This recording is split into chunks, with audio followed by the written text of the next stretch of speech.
Hello and a very welcome back to the channel and to my game Shannon Cove, my fun cozy little dark horror. It's been about 2 weeks since I last uploaded a devlog. Things just got a bit crazy there for a minute. So the work I want to show off today is just from the last week. Although it's not a whole lot to show off, I'm still really happy with the work that's been done. There's been a focus on questing, implementing new quests, as well as a focus on setting up the UI for reviewing quests and seeing completed ones. As well, there's a whole new dialogue system for the game, complete with character portraits and time of day and time of week based dialogue. And as well, it's all been set up in a brand new pause menu, which lets you review settings, the journal, quests, and finally a way to quit the game. Other than a few little graphical changes, that's going to be about it. So why don't we jump into Unity right now and have a look at these changes. So let's start by showing off some of the UI changes. First things first, when you start the game, you can see some slight changes to the UI. All the font has been changed to pixelated font. There's some kind of envelope in the bottom left corner with a Q, and there's been some small graphical changes to the inventory UI. If we press escape, it opens up the new Shannon Cove pause menu. This is of course temporary and will change in time. The available options are resume,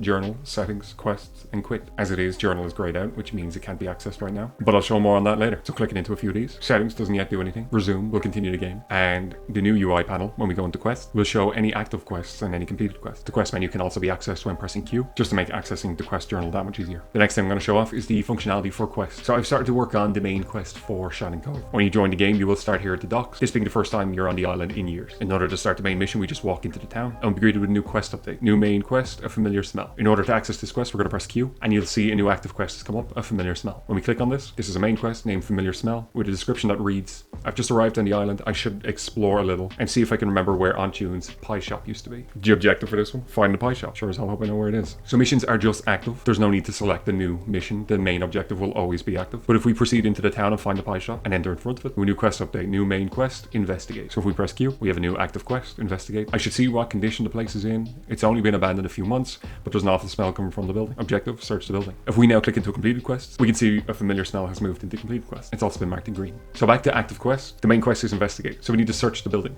Entering the pie shop, we can see not much has changed here. One small graphical change to the bag of flour, made it more reasonably sized, but also changed the flour color to be the same as the wheat, as per Tente's recommendation on the last video. But also in the room here is a journal. When I collect this journal, we get a quest update. New main quest, find out what happened. And you can see here in the bottom right corner, we also have a new icon. This is the journal icon. If we go to the pause menu, we can see we now have access to the journal. As well, we can just press J to access the journal. Throughout the gameplay, you will receive journal pages from other villagers or throughout the map. That will give some indication as to what happened to Aunt June on the months leading to her death. Well, let's open the journal right now. So we can see that I just put in some placeholder text, but this is still very early on. I only just implemented this, but the plan is to make it so you receive more and more throughout play. If we check Q to see what the next mission is, you can see it reads, I found Aunt June's old journal. After reading through a few pages, it seems like the best thing to do would be to speak to the townfolk and try to find exactly what happened. The objective, find out what happened. If we go into completed quests, you'll see you now have 2 of the previous quests in the completed quest tab. So the next part of the mission is to speak to townspeople, which brings up the next update, the dialogue system. So if we press the action button on Harry, he'll say, sure as the afternoon, because I've not set up more dialogue options. But the plan is to have it so NPC dialogue systems update depending on whether or not you need them for certain missions. Otherwise, they'll have their own stuff going on that you can help them with, side missions, or just random chit chat. So I'm going to jump right into Unity to show you how some of this is set up. So the dialogue system is quite interesting. On the manager, we have a dialogue manager. It just takes the name and description into account, including the dialogue UI. In the dialogue system, we have quite a bit set up here. We've got various systems to control the time of day and the time of week. And we've got a dialogue manager and a dialogue trigger. But if we take a look at Harry's variant, and I'll pull this out, you'll see in the scriptable object, we have speaker name, in this case, Harry. And we have weekday versus weekend. This will allow me to set up multiple dialogue lines for those who work the weekend. And in each of these weekday and weekend, we have morning, afternoon, evening, and night possible dialogue. Right now, this is all I have. How are you in this glorious Monday? Because I am miserable. These lines can be removed with this button. We can add new lines into the morning by just clicking add line to morning. And Harry can say different things depending on what time of day it is. Or he completely ignore you at night. In the future, I might set it up so instead of writing these individually, it'll just pull from a library of possible phrases relevant to those characters, unless they're in the middle of a mission, in which I'll have to set that up separately. But that's how the dialogue system works. Creating a new one is quite simple. You right click, create dialogue, time-based dialogue. You set your speaker name and then you add your line. And it's that simple. Not much has changed for the player itself. Obviously we have questing now, which is controlled through the quest manager. But if we look here, we've got these triggers, and clicking into the trigger script, you can see it's incredibly simple. It just checks to see if the player has collided, and if so, it starts the main quest. So when it starts the main quest, it looks at the quest manager and it pulls the first element, which is quest 1. If we look at quest 1, we can see what this quest is. It's a scriptable object. Its quest ID is main 01, just so I can keep track of these more efficiently. As we've seen from the gameplay, a familiar smell is the title. Underneath key of which we have the description, and then we have the type of mission that it is. So this is a main mission. Then the objectives that need to be complete. So for this mission, it is a go-to location, but we also have talk to NPC, collect item, and custom condition. The target ID is pie shop, and the description is find the pie shop. So as we've seen from gameplay, when we got close to the pie shop, it completed the mission, and we have a separate trigger for that. So if we look at this trigger, this one's slightly different to the start game trigger. I didn't want to have to create a new trigger script for every single time the mission is advanced. So there's a setup to work with any quest-oriented trigger. You can look at the code here, but I'd rather show it off in Unity. So for the trigger, we have a target ID, which is pie shop. We have the type of mission it is, which is go to location, and we have whether or not it's a single time use. So if we look at the main quest and we click on main one, we can see the target ID is pie shop, which is why our trigger's been set up with pie shop. So when the player collides with the trigger, the two will speak to each other and the mission will pass. It will then move on to the second mission. So on mission 2, the investigate mission, where we have to find some evidence of what happened. This is of type main, but objective, this is of type collect item. The item you're looking for is Aunt June's journal, and the description is search the building. When we look at the pie shop, we have Aunt June's journal, which is set up just like any of the other items. We can see it has the resource data, how many of the item it is, and whether or not it's the journal. Going into the script, we can see we're using the pause manager to set the journal icon active, and the quest manager to complete Aunt June's journal of type collect item, which will in turn progress the mission. That will then move on to quest 3, find out what happened. As before, we have a description, what type of mission, and an objective. This one's going to be talk to NPC. Target ID right now is Harry, because I haven't set anything else up, and a description of what happened. And that's how the quest systems work. It's all quite scalable. I'll set up separate triggers for speaking to NPCs in the future, but this is how the missions will continue to progress. It's going to be very simple at the start to teach the player how to play the game, but as you progress, things will get more and more difficult. The best thing about setting up these objectives is that you can have multiple, and the mission won't progress until all of these objectives have been met. But that's about it. That's everything I have to show off this week. Setting up the system also took quite a substantial amount of time. I suppose I could just show a little bit of the menu. Each of these options are set up with a canvas group, and we transition the canvas group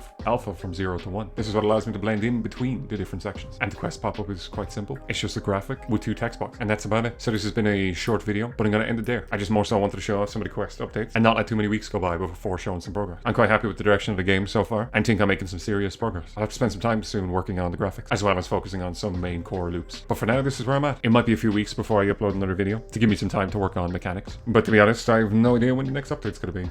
I never really do. But as always, I really appreciate you watching, and would appreciate it if you can offer your feedback in the comment section. This will help me to continue work on the game and keep me on track so I don't get too tunnel vision. But for now, if you enjoyed, don't forget to like, and I will talk to you in the next one. Goodbye, you little psychopaths.